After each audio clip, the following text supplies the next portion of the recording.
Welcome back to another video. It's been a while since I did a walkthrough. I thought this would be a great project to get back into them. This is a 24 by 14 foot deck. It was full of challenges, mainly because we ended up having to move the entrance door from there to there. There's actually a step there that you have to go up and around the corner. So this way here, it gave a straight shot straight into the kitchen. So we had to move that to then box this wall in. We put a window in to keep some light and airflow, but beyond that, that was like step one, and we had to figure out the height we had available for the deck. I ended up building it out of 2x6s with 2x6 beams stacked underneath. I don't know if you'll be able to see them or not. Not really. Anyway, 2x6 beams stacked. That was the maximum allowable clearance I had. The whole yard tapers to about this point. It slopes down this way and it slopes down this way. There was, I believe, 5 different concrete pours, one for the step. We're not sure if it was a cistern or not. This concrete pad, which was almost 8 inches thick. Apparently the previous homeowner had a buddy that worked at a company. You know how the story goes. You got to take what's left. He took what's left, and now we have the world's thickest pad there. And then this here was added at some point after. It looks like they did it in 2 pours because it separated like a grilled cheese sandwich. It was pretty gross. But I want to talk mostly about what the planning was and what the thought process was behind this. So the deck had to achieve a few things. We wanted it to hold a gazebo up to 12 by 12 feet. The deck is 12 foot 4 inches wide by 14, I believe 6 inches deep. So it will hold that no problem. I ended up taking the step off the house and recycling it, putting it over there. So there's multiple safe entryways up and down the deck. Me not having the greatest of hips, it's very important to be able to get on and off where I want to. We ended up putting some aluminum on the side of the house because the siding is absolutely shot, but the homeowner's not doing siding right now. So rather than do that, I just put an aluminum sheet that takes it from there all the way to the ground, so that any moisture or water or precipitation or weather has a direct clear path to go. And then I put a kick plate on that, so when snow is getting shoveled in the winter, chairs are getting moved, the house is not going to be the first thing getting butchered. This incomplete part right here is very much due to change of plans. We had originally planned to build it 16 feet out. I made a few swaps, just cost, time, everything. I didn't like the spans. I didn't like certain things that I had to work with. The 2x6s stacked equals 11 inches total height. And at the highest point on the yard, we had 3/4 of an inch of clearance. So rather than go through all of the trouble to excavate the entire concrete pad, which would have been just monumental and probably cost almost as much as the entire deck did itself, we just decided to change plans and work with what we had. And this is what I decided. So we did end up with a whole bunch of beams. You'll see some of the screenshots and some of the aerial photos I took to explain the process of what I did. I'm very pleased with how it turned out. The big thing was, and I've been trying to teach people kind of how my brain works, is the mindset. So flow, like there will be an outdoor kitchen here that'll get painted and cleaned up, but there'll be an outdoor kitchen. There'll be a pass-through garbage spot right here, so you'll put garbage in this side. There'll be another set of doors on the other side so that you can put it in from the house and then take it out to the street without having to carry it all the way around the deck.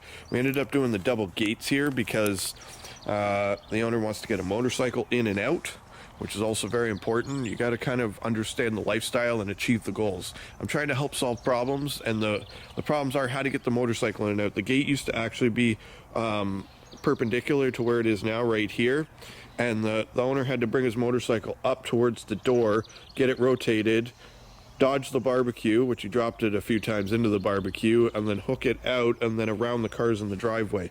So this way here, he can open up the double swinging gate and have a full 72 inches straight out the backyard, which I thought was a pretty nice touch.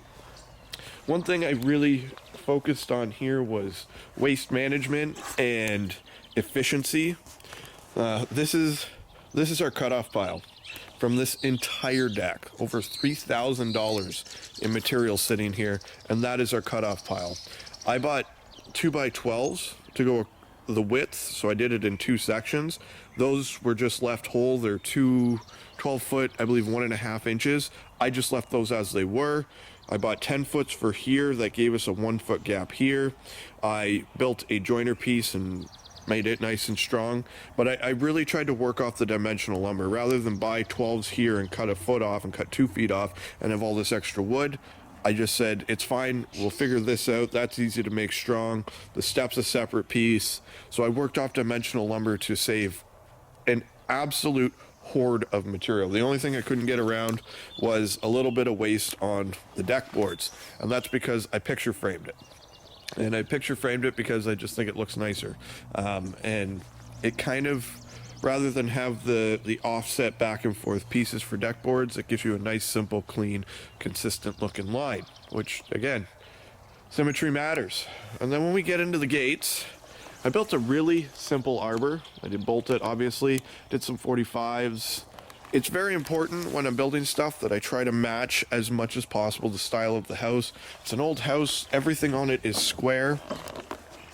The gate here, we got a kind of an interesting latch setup. I'll show you guys. I did end up flipping these fences around as well. If you notice, this side here is the gross side, because traditionally you put the nice side to where you're going to sit and see it most. But the back side of these particular units are all going to get covered by an outdoor kitchen. So I figure we'll put the nice side out and we'll let the kitchen cover the bad side, so we kind of win on both. The outside gate here, I went with the beefiest hardware I could get my hands on.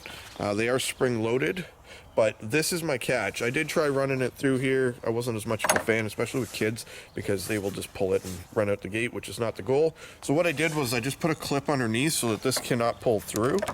And then this becomes an extended pull, so I can grab it from the other side of the gate easier without having to really find it. And it actually works really well. As you can tell with the actual gate design, strength. I don't understand why people build gates as frameworks and think deck boards are support. They are not. They do not work very well as support. So this has tons of support, tons of structure. They weigh a fair bit, but they are nice and sturdy, and they will last many, many, many years. I also then sanded everything to 220 grit because I want it smooth. I want it to work well, and I want it to last. I don't want slivers. I don't want issues, and I want it to just flow. So this is it. This deck had a lot of challenges because I had to work with what was existing. I was trying to keep this thing budget friendly and not just spend as much money as humanly possible. So that's it. That's kind of my thought process on this particular project.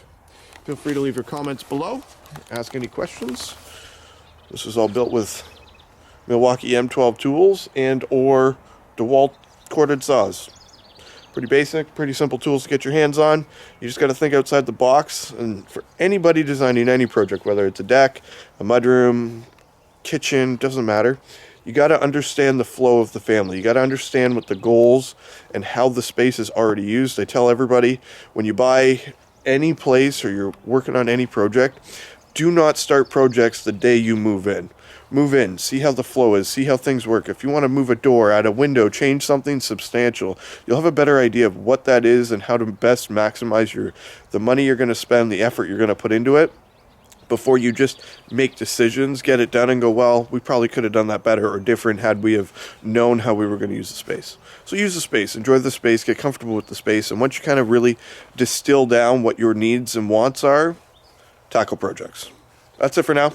Until next time. Behave.